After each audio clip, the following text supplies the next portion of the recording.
सारे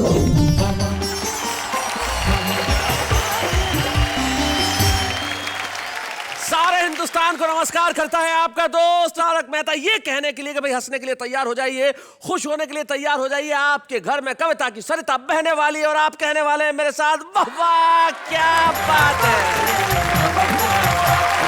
मेरे कपड़ों को देख के आपको लग रहा होगा जैसे मैं ससुराल जा रहा हूं। नहीं नहीं नहीं नहीं नहीं, चिंता मत कीजिए, मैं ऐसी किसी भी जगह जाने की कल्पना नहीं कर सकता जहां जाने की कल्पना मात्र से मेरे रोंगटे खड़े हो जाए। वैसे ससुराल तभी बनता है आदमी का जब एक पत्नी आती है। अब पत्नी जरूरी नहीं है कि खूबसूरत हो, और जब पत्नी खूबसूरत नहीं होती तब एक प्रसिद्ध हास्य कवि हैं श्री मधु पांडे, उनकी कुछ पंक्तियां मुझे याद आती है। वो कहते हैं कि बदसूरत पत्नी बोली पति से, कितनी बार कहा मुआ पड़ोसी ताक झांक करता है, सुख चैन मेरा हरता है, खिड़की के पर्दे ला दोगे तो भला तुम्हारा क्या जावेगा। पति बोला क्यों कष्ट करूं मैं, एक बार तो उसको अपनी शक्ल दिखा दे। वो बेचारा निपट कवारा खुद ही जाकर पर्दे लाकर खिड़की पे लटका जावेगा। अब अगर किसी की पत्नी साहब ऐसी हो तो रिश्तेदार कैसे होंगे भाई। हम उन रिश्तेदारों की बात नहीं करते, लेकिन मेरी एक ऐसी रिश्तेदार है जो मैं चाहूं ना चाहूं उसे हमेशा मेरे साथ होना। आइए मैं मिलवाता हूं उससे।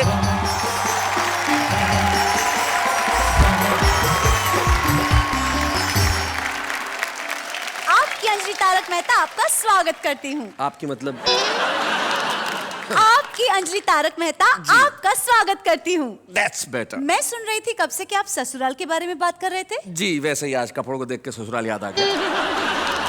मैं ये पूछना चाहती हूँ कि जेल जाते वक्त लोग ऐसा क्यों बोलते हैं कि ससुराल जा रहे हैं।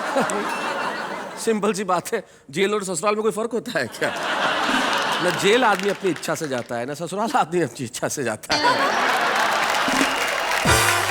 और दोनों ही जगह की कुछ खास समानताएं होती है। जैसे कि जेल में भी वही खाना पड़ता है जो मिलता है, ससुराल में भी वही खाना पड़ता है जो मिलता है। जेल में एक जेलर होता है, ससुराल में एक ससुर होता है।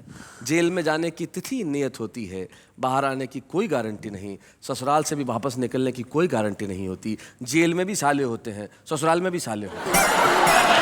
ये काफी समानताएं हैं, लेकिन ससुराल में कुछ लोग ऐसे होते हैं जिनसे मिलके आपको अच्छा नहीं लगता, लेकिन हमारे साथी कुछ ऐसे हैं जिनसे मिलके न सिर्फ आपको अच्छा लगेगा बल्कि आप प्रसन्न होंगे। और ये कुछ सुनाएंगे ऐसा कि आप हंसते हंसते थक जाएंगे, लेकिन हंसते हंसते भी, खिलखिलाते हुए भी, कह के लगाते हुए भी और ठहाके लगाते हुए भी आप कहेंगे यही, वाह वाह क्या बात है। एक स्त्री होती है माँ, जो एक रोते हुए बच्चे को इस दुनिया में लेके आती है। वाह वाह। और एक होती है उसकी पत्नी, जो इस चीज का ध्यान रखती है कि ये सारी जिंदगी रोता ही रहे। मेरा लड़का है लाखों में एक, साफ दिल का है नीयत का नेक, ऊंचे कुल का है सुंदर लुगाई चाहिए, बकरा बिकाऊ है कसाई चाहिए। विवाह के पहले वर्ष पत्नी चंद्रमुखी जी, दूसरे वर्ष सूरजमुखी और तीसरे वर्ष ज्वालामुखी नजर आती है। विवाह के पहले वर्ष पति प्राणनाथ, दूसरे वर्ष नाथ और तीसरे वर्ष तो अनाथ ही हो जाता है। घोड़ी चलचित्र सी, कुल के कुपात्र सी, आवारा छात्र सी, मन की उमंग सी, उछल तरंग सी, सरपटियों दौड़ी थी, लगता था कि जग में घोड़ी ही घोड़ी थी। क्या बात है, वाह वाह वाह वाह वाह, बहुत। अब की नाग पंचमी पर जब दिखाई नहीं दिए नाग और सपेरे, तभी घर पर आए एक पड़ोसी मित्र मेरे। मैंने कहा क्या हाल है? वो बोले कि नाग पंचमी के पावन पर्व पर लगता है नागों का पड़ गया अकाल है। अब आप ही हमारी इस समस्या का समाधान कीजिए, हमारे अच्छे पड़ोसी होने का सच्चा परिचय दीजिए। नाग तो हमें मिले नहीं, इस बार आप ही दूध पी लीजिए।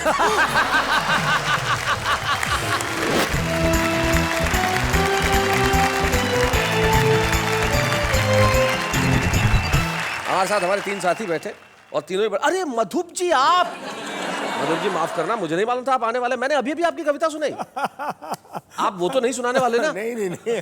हमारे साथ श्री मधुप पांडे हैं जो नागपुर से आए हैं और लगभग 45 सालों से हिंदी कवि सम्मेलन के मंचों पे कविता कर रहे हैं। भाई क्या बात है मधुप पांडे जी। मधुप पांडे जी के बाद तुक तुक बैठे हुए हैं हर जी। आप एक बार ऐसे कीजिए। वाह वाह क्या बात है। ये क्या करवाया? पिछली बार मेरी पत्नी ने कहा था एक बार उनको बोलना ऐसे करके मैं उनकी अंगूठी का डिजाइन देख लूंगा। तुम्हारी ये सरलता जो है इस पर मैं मुग्ध हो जाता हूँ। अरे सरलता से तो याद आया, इनका तो नाम ही सरल है। फारूक सरल साहब, जो उत्तर प्रदेश में एक कस्बा है लखीमपुर खीरी, नाम सुना है तुमने कभी? अभी सुना। अरे वाह, क्या बात है। अध्यापक हैं अभी या रिटायर हो गए सरल साहब? बस रिटायर होने ही वाला हूँ। मतलब खुद हो रहे हैं या सरकार कर रही है? खुद कौन होना चाहता है? बताइए कि किसे सबसे पहले बुलाया जाए? ये अंकल जो कब से चुपचाप बैठे हैं ना, उनको। अंकल? क्या लाइनें कह दूं? जी बिल्कुल कहिए, आपको अंकल कहा तो बनता है आपका कहना। कि बुढ़ापे में जाए कहाँ, इश्क के मारे बुढ़ापे में जाए कहाँ, इश्क के मारे डाई से एक एक बाल रंग डाला, दाढ़ी को रंगने से मुंह भी हुआ काला, फिर भी निगोड़ी ये शैतान की खाला, मुझे अंकल ही अंकल कह के पुकारे, बुढ़ापे में जाए कहाँ, इश्क के मारे। फारूक सरल साहब, मैं जानता हूं कि आपको अभी कुछ देर आराम की जरूरत है। ये अंकल से थोड़ा बाहर निकल आइए। हम चाहते हैं बुलाना उसे जो कुछ दिनों में अंकल बनने ही वाला है, हरजीत सिंह तुक तुक। आइए।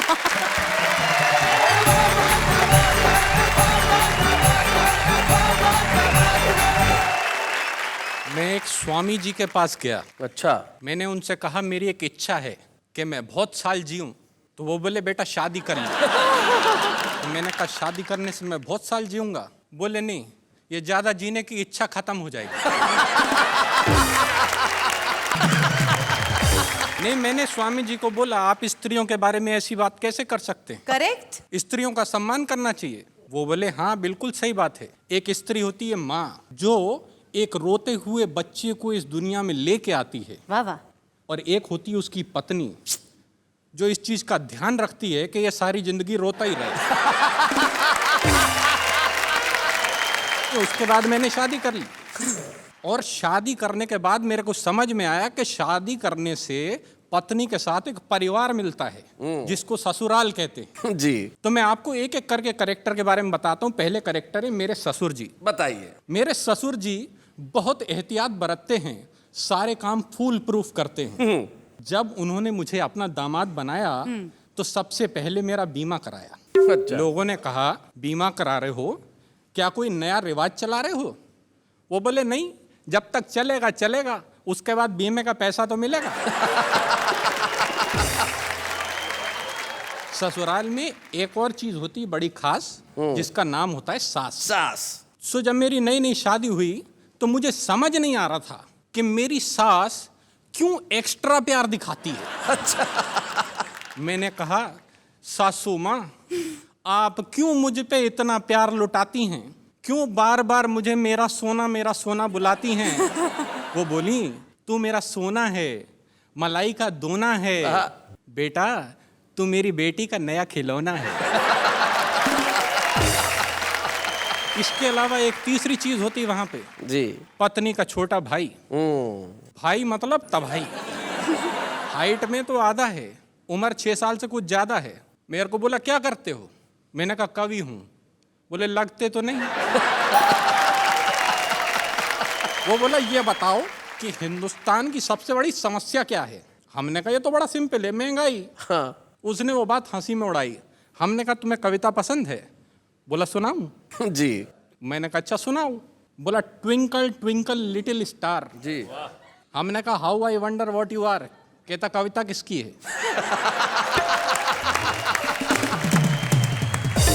मैंने कहा तेरी है। कहता है तो मेरे हिसाब से सुनो। हाँ। Twinkle twinkle little star, Ram दीन के बच्चे 4, आने वाला है 5वां भाई, और तुम कह रहे हो बढ़ रही है महंगाई। क्या बात है। हमने कहा बहुत अच्छे। कहता तो दूसरी सुनो। बोला Humpty Dumpty sat on a wall. अच्छा। Humpty Dumpty sat on a wall, देख रहा था गोरे गोरे गाल। वोट डालने गया ना भाई, फिर पूछता है देश की ये हालत किसने बनाई। क्या बात है, बहुत अच्छे, बहुत अच्छे। हमने कहा यार सेटायर ज्यादा हो रहा है, कुछ पारिवारिक सुनाओ। सेटायर ज्यादा हो रहा है। तो कहता अच्छा सुनो, जैक एंड जिल का फट गया दिल, आंखों से निकला वाटर, साथ साथ बैठ के सब टीवी देखते, नहीं बिगड़ती डॉटर। क्या बात है, वाह वाह वाह, बहुत अच्छे, बहुत बढ़िया। एक और महत्वपूर्ण अंग होता है ससुराल का पत्नी, जिसके होने की वजह से ससुराल होता है। बिल्कुल सही। तो मैं आपको अपनी पत्नी के बारे में बताता हूँ। मैं अपनी पत्नी से बहुत डरता हूँ, सारे कर्म उसके कहे अनुसार करता हूँ। हाँ, दुनिया इसे अच्छा नहीं मानती है, परंतु क्या करूं मित्रों, मेरी पत्नी जूडो कराटे जानती है। तो जब मेरी इस पत्नी ने मुझसे ये कहा कि लड़के का अंग्रेजी स्कूल में एडमिशन कराना है, मैंने कहा अंग्रेजी स्कूल में क्यों? वो बोली मुझे लड़के को कवि नहीं बनाना है। तो मुझे लड़के को लेके अंग्रेजी स्कूल जाना पड़ा। वहाँ जाकर लाइन में मैं हो गया खड़ा। 4 घंटे बाद मेरा नंबर आया। उसके बाद प्रिंसिपल ने मुझे अंदर बुलाया। बोली एक तालाब में 10 मछलियाँ थीं, 4 मर के पानी के साथ बह गईं, तालाब में कितनी मछलियाँ रह गईं? अच्छा। मैंने कहा इस क्वेश्चन में बाकी सारी बातें सही थीं, मगर आप तालाब पे क्या करने गई थी? वो बोली ये क्या बचपना है? मैंने कहा वही तो मैं कह रहा हूँ, एडमिशन मुझे नहीं मेरे लड़के को लेना है। वो बोली अच्छा ठीक है, जाने दीजिए, बाहर काउंटर पे 50,000 रुपया जमा करा दीजिए। मैंने कहा 50,000 रुपया? 50,000 रुपया तो कभी मेरी इंजीनियरिंग की फीस नहीं आई है। वो बोली मिस्टर ये इंजीनियरिंग नहीं, प्राइमरी की पढ़ाई है। क्या बात है। मुझे अपनी पत्नी का ध्यान आया, मैंने लड़के का उस स्कूल में एडमिशन कराया और उसे पढ़ाने लिखाने का हुआ ये परिणाम है। आज पढ़े लिखे बेरोजगारों की लिस्ट में उसका भी नाम है। भला हो परिवार नियोजन वालों का, जिनके कारण एक ही लाल है, जिसे पढ़ाने में ये तुक तुक हो गया कंगाल है। जहां कमर टूट जाती है एक बच्चे को पढ़ाने में, सदियां लगेंगी उस देश को साक्षर बनाने में। भाई वाह वाह वाह, क्या बात बहुत है। भाई, बहुत बढ़िया।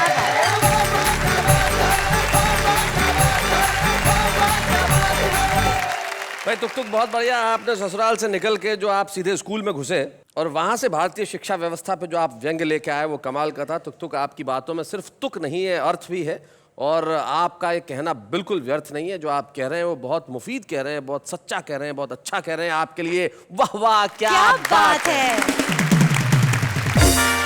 ऐसी शिक्षा व्यवस्था में भी जो आदमी अपनी हंसी और व्यंग की जो पकड़ है वो मजबूत रखता है, बच्चों को पढ़ाता भी है, कविताएं भी पढ़ता है, और पूरी जनता को हंसाने का बीड़ा जिसने उठा रखा है उनका नाम फारूक सरल है। तो फारूक सरल साहब, अब तो अंकल का सदमा उतर गया ना, अब आइए जरा सुनाइए।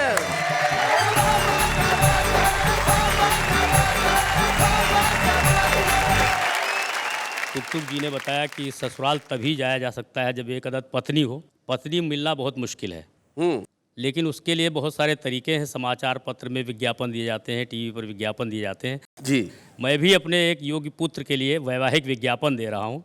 उसमें पुत्र की योग्यताएं और जी।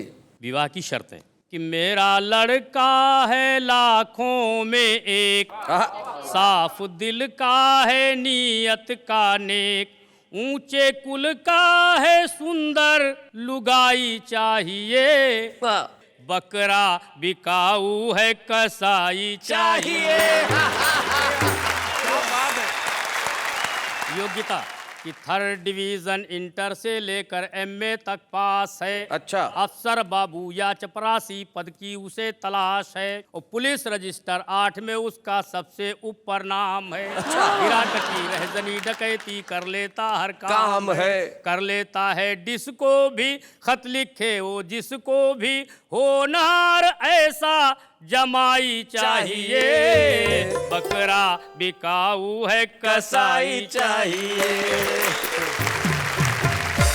विशेष योग्यता कि शुद्ध स्वदेशी खद्दर के वो पहने वस्त्र फकीरी है। अच्छा। दारू की भट्टी पर चलती उसकी दादागिरी है, और भूतपूर्व कॉलेज का नेता पूरे शहर में धाक है, इसी से अपने खानदान की सबसे ऊंची नाक है। तो हो दामाद बनाना तो फौरन ही आ जाना, ऐसा जिसे बौड़म हर जाई चाहिए, बकरा बिकाऊ है कसाई चाहिए।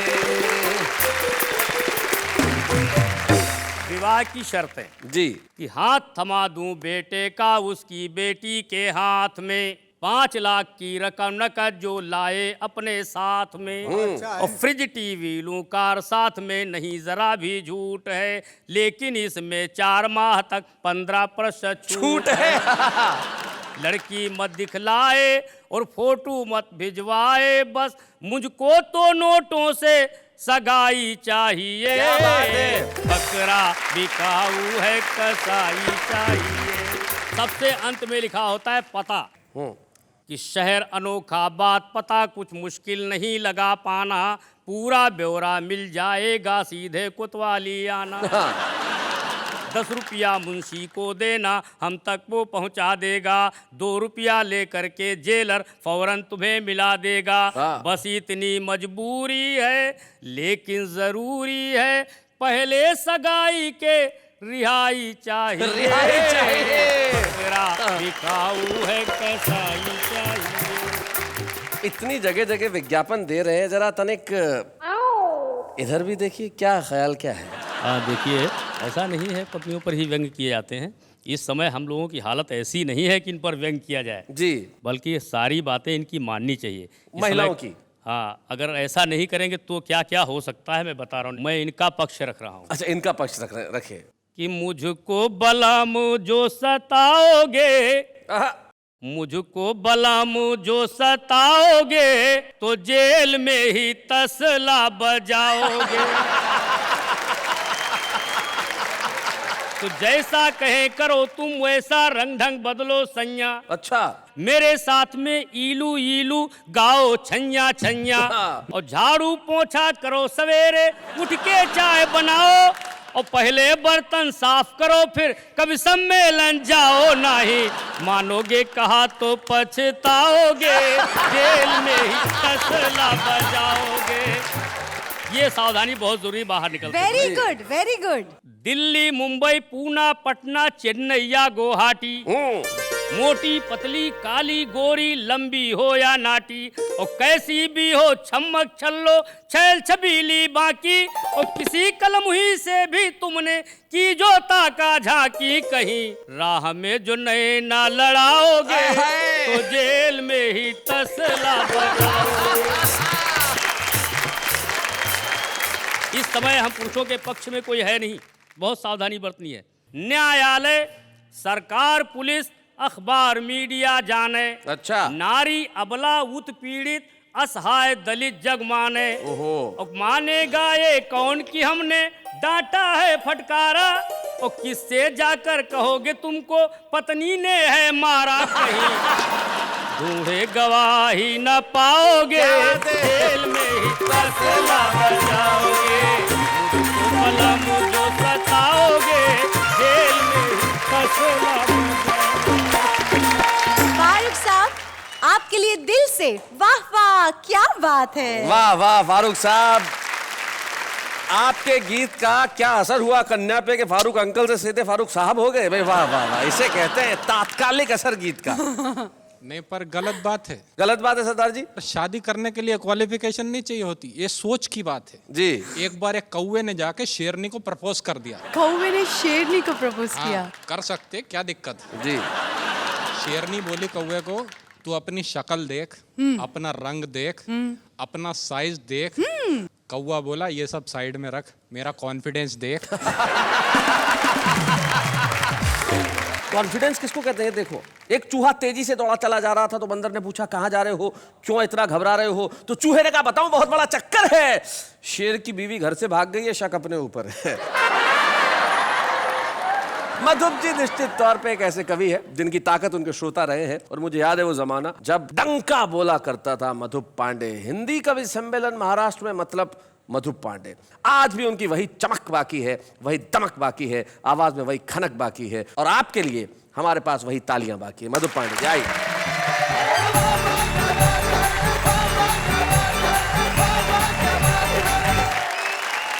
एक व्यंग देखिए, बहुत छोटा सा। एक दिन क्लास में चला गया और क्लास में जाकर ऐसी सहज मन से बात छेड़नी थी तो पूछ लिया कि क्लास में सबसे बड़ा बेवकूफ़ कौन है।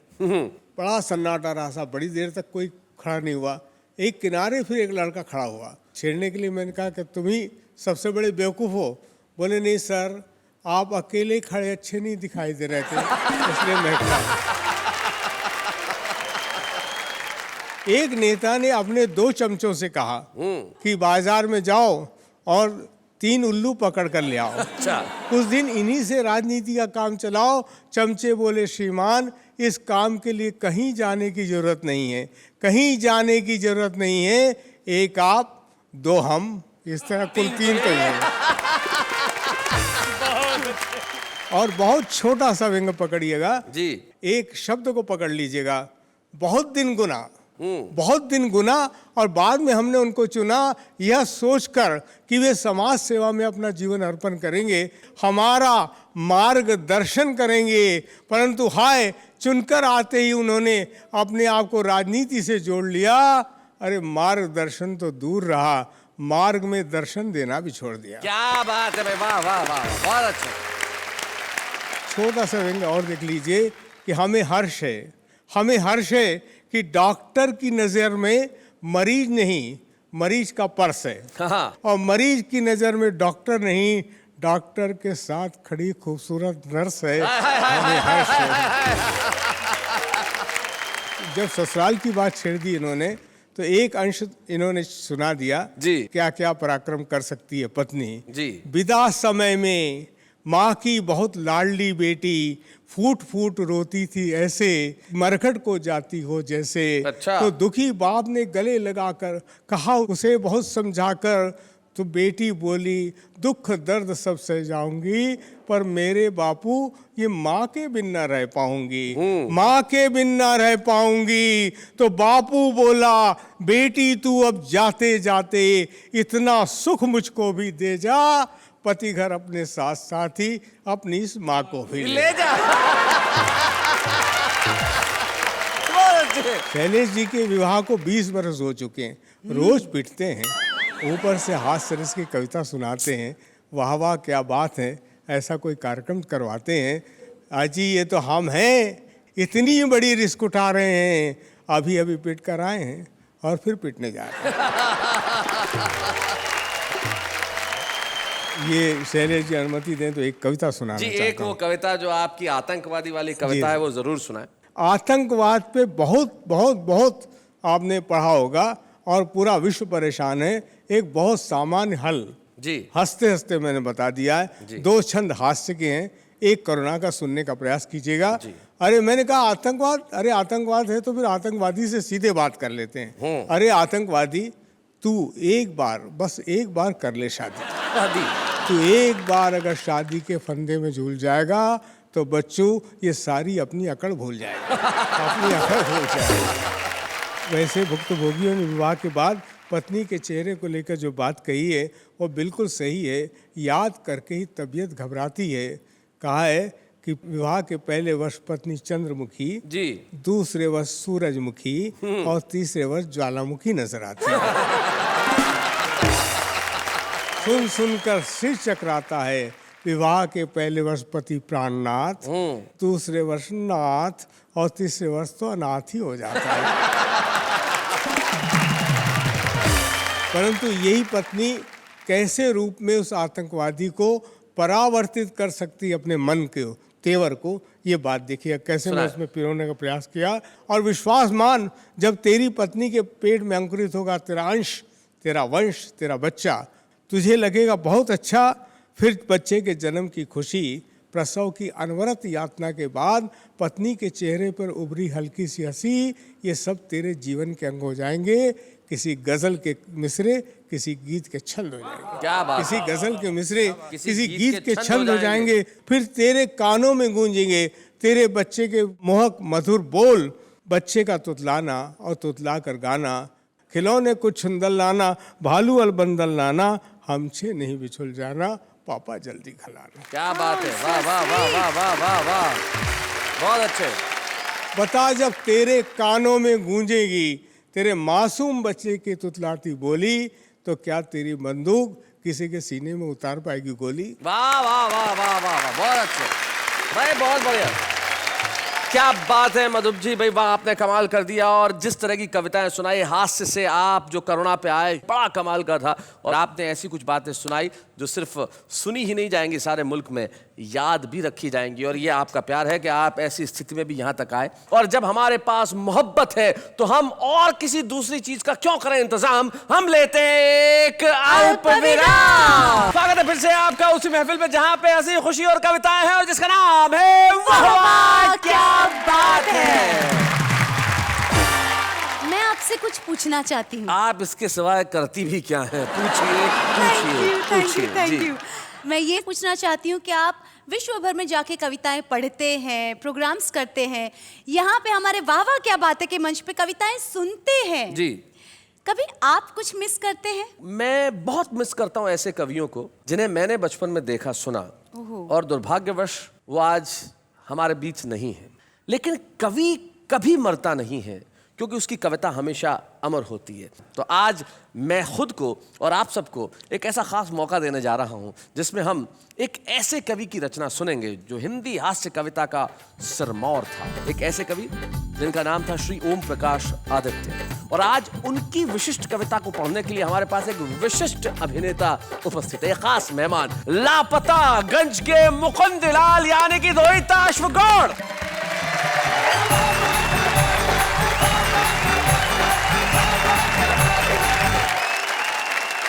पेशे से अभिनेता हूं, कवि नहीं, लेकिन शुरू से ही बहुत अच्छा श्रोता रहा। इसलिए अच्छी साहित्यिक रचनाओं को कैसे समझना है, कैसे आत्मसात करना है, ये खूबी बचपन से ही मेरे अंदर रही। क्या बात है। अब जो कविता सुनाने जा रहा हूं वो है ओम प्रकाश आदित्य साहब की दूल्हे की घोड़ी। कविता भी वही चुनी जो आपके पसंद की, रोहित अश्व, अश्व मतलब होता है घोड़ा, तो इन्होंने दूल्हे की घोड़ी ही चुनी। भाई क्या बात है। नया नया दूल्हा था और नई नई घोड़ी थी। बाजे डुलते थे, छत तब डुलते थे, बाराती आपस में मिलते थे जुलते थे। हाँ। करते थे रंगरलियां, लोग सब मचलते थे, दूल्हे के संग संग दर्शक भी चलते थे। घोड़ी चौकन्नी थी, दाएं अख बाएं अख गर्दन हिलाती थी, मुड़ मुड़ के रुकती थी, रुक रुक के मुड़ती थी, आगे से उठती थी, पीछे से झुकती थी। युद्धों के योग्य थी, शादी में द्रव थी, वकीलों के तर्कों से ज्यादा सतर्क थी। बेचारा दूल्हा भी घोड़ी की गतिविधियां देखकर काफी चौकन्ना था। उसका इस यात्रा में दुल्हन से ज्यादा इस घोड़ी पर ध्यान था। गर्दन पर आंखें थी, टांपों पर कान था, मन था उतरने का, कह नहीं सकता था। अपनी दुर्बलता औरों के सामने सह नहीं सकता था, तभी किसी ने पीछे से निकम्मे गोले सा फोड़ दिया। सुनकर पटाखे को, भीषण धमाके को, चौकन्नी घोड़ी का धीरे जी छूट गया। गर्दन को लटकावे, पांव को चटकावे, सरपटियों दौड़ चली, बाराती छैलों को, राहों को, बैलों को पीछे ही छोड़ चली। बेचारा दूल्हा भी चटपट से, कंधों के बालों से, लंबे अयालों से कसकर लिपट गया। काठी तो गिर पड़ी, बेचारा पीठ से चिपट गया।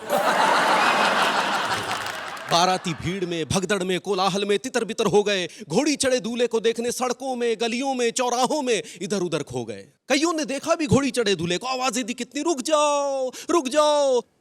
पर दूल्हा क्या कहे, वो घोड़ी थोड़ी था जो सुन के रुक जाता। घोड़ी चलचित्र सी, कुल के कुपात्र सी, आवारा छात्र सी, मन की उमंग सी, उछल तरंग सी, सरपटियों दौड़ी थी, लगता था कि जग में घोड़ी ही घोड़ी थी। क्या बात है। वाह वाह वाह, बहुत अच्छे।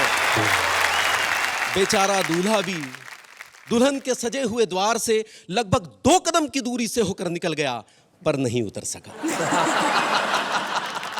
स्त्रियां बोल उठी, वर्जी उतर पड़ो, पर वर्जी बेबस थे। क्या करते, उतरते तो गिरते, फिर चढ़े नहीं रहते तो और क्या करते। दूल्हा ये सोचे था रुक जाए तो उतरूं, और घोड़ी ये सोचे थी ये उतरे तो रुकूं।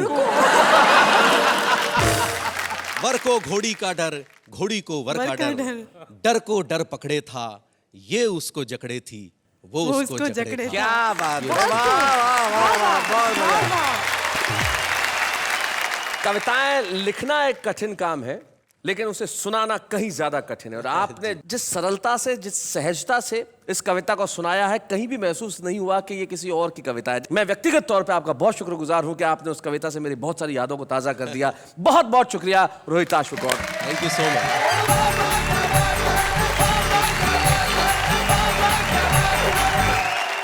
रोहिताश्व जी ने कितनी बेहतरीन तरीके से कविता पढ़ी। बेशक। क्या आज भी ऐसे कविताएं लिखी जाती है? देखिए, कविताएं ऐसी लिखी जाती है या नहीं, ये एक बहस का विषय हो सकता है, लेकिन सबसे बड़ी चीज ये है कि कविताएं लिखी जा रही हैं। ऐसे बहुत सारे छुपे रुस्तम हैं जो न जाने कहाँ कहाँ छोटे छोटे गांवों में, कस्बों में है, लेकिन बहुत अच्छी कविताएं लिख रहे हैं। और आज एक बेहद छोटे से गांव मध्य प्रदेश में बेटमा से हमारे बीच में एक ऐसा कवि आता है जिसमें भरपूर संभावना है। वो आज छुपा रुस्तम जरूर है, लेकिन निश्चित तौर पर कल वो एक बड़ा नाम होगा। संजय खत्री, बेटमा से।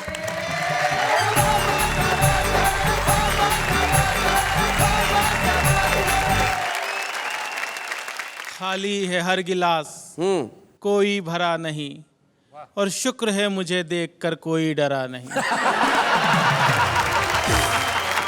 भाई साहब, जनरली इंसान चेहरे और नाम से पहचाने जाते हैं जी। मैं विश्व में पहला ऐसा व्यक्ति हूं जो केवल अपने दांतों से पहचाना जाता है। क्योंकि अंधेरे में केवल यही चमकते हैं। चलिए यहीं से शुरुआत करता हूँ कि एक बार बिना कुछ लिखे हम मंच पर जाकर चीखे कि मैं भ्रष्टाचार मिटा दूंगा, इन घूसखोरों को धूल चटा दूंगा, मैं करूंगा सही और गलत में पूरी ईमानदारी से भेद, और तब तक चैन से नहीं बैठूंगा जब तक नहीं कर दूं इस काले धन को सफेद। अच्छा, बहुत अच्छे। तभी पब्लिक में से एक खड़ा होकर बोला, भाई साहब रुकावट के लिए खेद, आपके कथन में ये भेद, इस काले धन का जो करना हो करना बाद में, पहले अपने आप को कर लो सफेद। बहुत अच्छे संजय।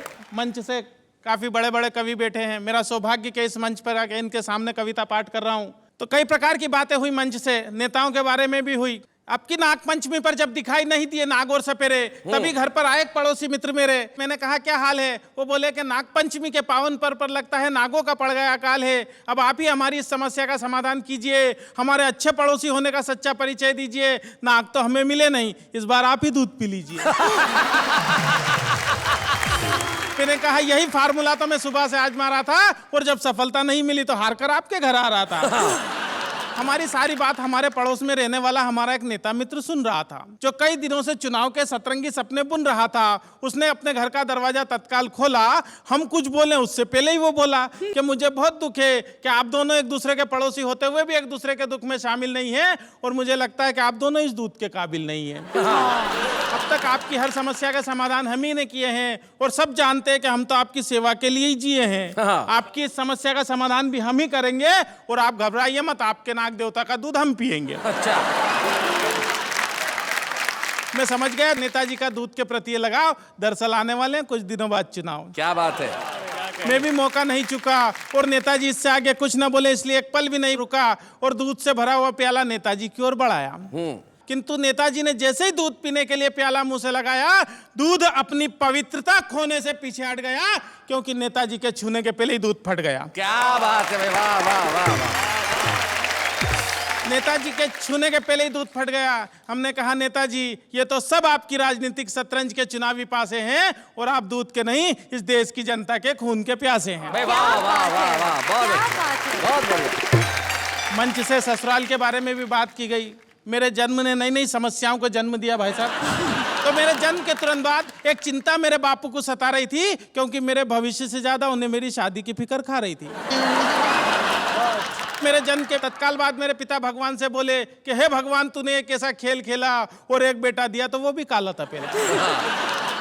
एक दिन मेरे पिता मुझे हाथ पकड़ कर ले गए स्कूल में भर्ती कराने के लिए। तो स्कूल का प्रिंसिपल हाल में आकर बोला कि एक आइटम आया है स्कूल में बच्चों को डराने के लिए। हमने जैसे तैसे शिक्षा का स्वाद चखा, और धीरे धीरे जवानी की दहलीज पर कदम रखा। जवानी में पहुंचकर हमारी सूरत और भद्दी हो गई, क्योंकि शारीरिक अंगों में असामान्य वृद्धि हो गई। एक दिन एक लड़की वाले आए मुझे देखने, और मेरी खूबसूरती पर लगे अपनी आंखें सेकने। जाते जाते वो मुझे हक्का बक्का कर गए, हाथ में 500 का नोट धरा और रिश्ता पक्का कर गए। मैं गया तोरण के पास, तो आरती की थाली लिए खड़ी हुई थी मेरी सास। ससुर जी बोले जमाई जी पैदल ही आए हो? घोड़ी नहीं लाए हो? हाँ। मैंने कहा ससुर जी घोड़ी की किस्मत जाग गई और मुझे देखा तो वो भी डर के भाग गई। शादी के बाद का दृश्य तो और भी कमाल था। डर के मारे मेरा बुरा हाल था। मैंने जैसे ही पत्नी का घूंघट उठाया तो वो मुझे देखकर मुस्कुराई, न डरी, न चीखी, न चिल्लाई। अच्छा। उसकी मुस्कुराहट देखकर मेरे भी मन का खौफ भगा और मैंने पूछा क्या बात है, तुम्हें मुझे देखकर डर नहीं लगा? हाँ। पत्नी बोली मैं 1 नहीं 2 नहीं पूरे 7 जन्मों के लिए आपसे बंधी हूँ और डरने की क्या बात है, मैं तो जन्म से ही अंधी हूँ। तो भाई साहब इस प्रकार की घटना घट जाती है मेरे साथ में। मैं कहना चाहता हूँ बात ही बात में, ये बात हर कोई नहीं जानता है। दरअसल देश के नेताओं में और हम में बहुत समानता है। अच्छा। हम दोनों जग से निराले हैं, फर्क बस इतना है कि हम तन के और वो मन के काले हैं। क्या बात है, वाह और वाह हम मन के काले हैं। वाह वाह। और तमाम बातें करने के बाद अपनी काव्य यात्रा यहाँ से खत्म करना चाहूंगा कि गरीब के मुंह से छिनते निवाले देखे हैं, हमने रोटी सेकती हुई माँ के हाथों में चाले देखे हैं, और हम तो सिर्फ तन के काले हैं मित्र मेरे, हमने तन के उजले लोगों के मन बहुत काले देखे। क्या बात है, वाह वाह वाह। संजय खत्री जो आज छुपे रुस्तम के रूप में हमारे बीच में आए, बेटमा नाम के एक छोटे से गांव से, लेकिन छोटे से गांव में भी प्रतिभा हो सकती है और हमें बड़ी खुशी है संजय खत्री इस मंच पे हम आपको एक ऐसा प्रोत्साहन देना चाहते हैं, आपको एक ऐसा प्रतीक चिन्ह प्रदान करना चाहते हैं जिसे लेके आप और अच्छी कविताएं गढ़ें, आगे बढ़ें, यहाँ से लेके वहां तक की यात्रा के लिए एक बार हम आपका सम्मान करेंगे और कहेंगे वाह वाह क्या बात है।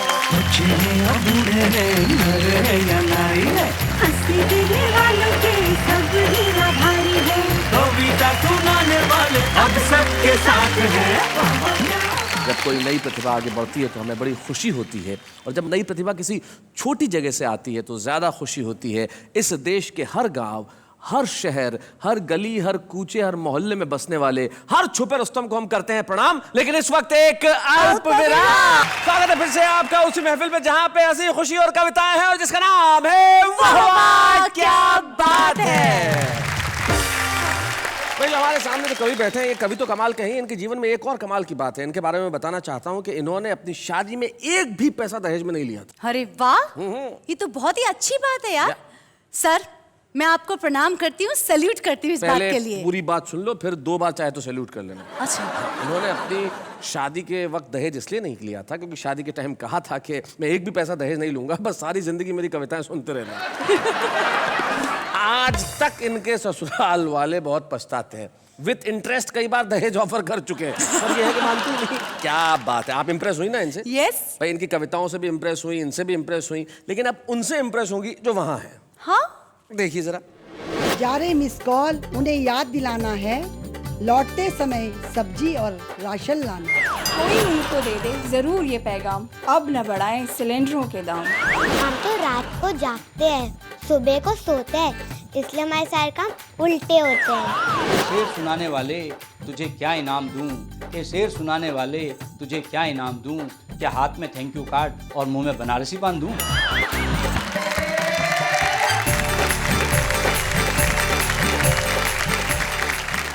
तो भाई ये हैं हमारे आम आदमी जिनकी कविताएं उनके दिलों में बिल्कुल सहज रूप में पलती है, जैसा सोचते हैं वैसा कहते हैं। और हमें बड़ी खुशी है कि हमारे साथ एक ऐसे कवि हैं जो पिछले कई वर्षों से जैसा दिख रहा है वो वैसा ही लिख रहे हैं। 40 साल से जिनकी कविता एक अखबार में लगातार छप रही है और देश की जनता का प्यार वो पा रहे हैं और उन्हें अपनी कविताओं का प्यार दे रहे हैं। वाह वाह क्या बात है। गौरवान्वित है कि आज हम इस मंच पे श्री मधुप पांडे का स्वागत करना चाहते हैं। आइए हम मिलकर अभिनंदन करें श्री मधुप पांडे।